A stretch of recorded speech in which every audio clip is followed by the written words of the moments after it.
কখনো কি বাবা নামক মানুষটার ভালোবাসা বোঝার চেষ্টা করেছেন? বাবা থাকা মানে মাথার উপরে একটা ছাদ থাকার মতোই।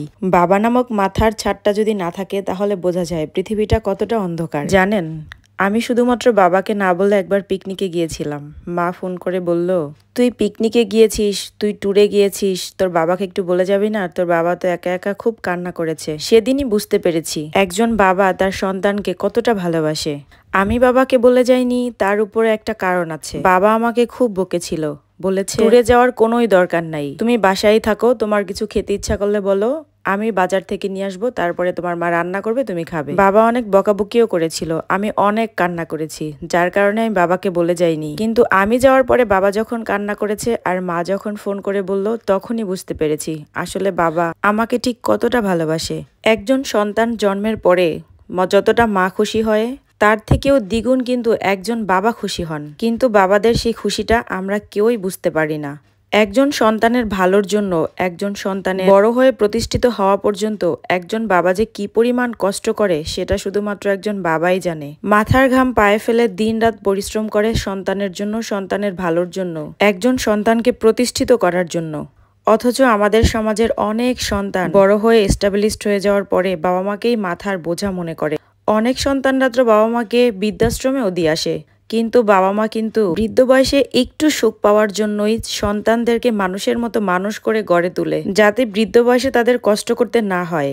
অথচ আমাদের সমাজের কিছু কিছু সন্তানেরা বাবা মাকেই কিনা বৃদ্ধ বয়সে মাথার বোঝা মনে করে।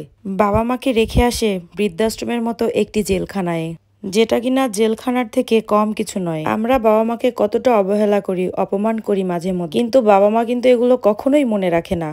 পৃথিবীর মধ্যে একমাত্র যদি কেউ মন থেকে ভালোবেসে থাকে সেটা হচ্ছে বাবা আর মা। বাবা মায়ের ভালোবাসা কখনো স্বার্থর জন্য হয় না, তাদের ভালোবাসার মধ্যে কোনো স্বার্থ থাকে না। জানি না আমার কথাগুলো আপনাদের কাছে কেমন লেগেছে। আমি আমার নিজের থেকেই কথাগুলো বললাম, কারণ আমিও একটা সময় বুঝি নাই যে আসলে বাবা মা কি জিনিস। কিন্তু যখন বাবা মার থেকে এখন দূরে থাকি, আলাদা থাকি, এখন বুঝতে পারি আসলেই বাবা মা কি ছিল। বাবা নামক একটি মাত্রই ব্যাংক অ্যাকাউন্ট আছে সারা পৃথিবীতে, যেই অ্যাকাউন্টে কখনো টাকা জমা রাখতে হয় না, যে কোনো সময় চাইলেই কম বেশি পাওয়া যায়। একমাত্র বাবা মাই কিনা আছে, সন্তানরা যদি একটা কষ্ট দিয়ে কথাও বলে তারপরও কখনোই প্রকাশ করে না। পৃথিবীতে এরকম মানুষ আর একজন কখনোই পাওয়া যাবে না, এটাই সত্য। এই পৃথিবীতে যার বাবা মা বেঁচে আছে তারা পৃথিবীর সব থেকে সুখী মানুষ আমি মনে করি। এমনও অনেক মানুষ আছে জানেন, যারা কিনা বউয়ের কথা শুনে বাবা মাকেই অপমান করে। আমার কথায় যদি কারো খারাপ লেগে থাকে তাহলে ক্ষমার দৃষ্টিতে দেখবেন। আমি আমার মন থেকেই কথাগুলো বলেছি, হয়তোবা কারো ভালো লাগবে কিংবা কারো খারাপও লাগতে পারে। আমি মেয়ে হয়ে জন্ম নিয়েছি তো কি হয়েছে? আমি নিজে সব সময় ভাবি আমি যতদিন বেঁচে থাকবো, আমি যদি 2 বেলা 2 মুঠো ভাত খেয়ে বেঁচে থাকতে পারি তাহলে ইনশাল্লাহ আমি আমার বাবা মাকেও খাওয়াবো। আমি যদিও না খেয়ে থাকি তবুও চেষ্টা করব আমার বাবা মাকে খাওয়ানোর।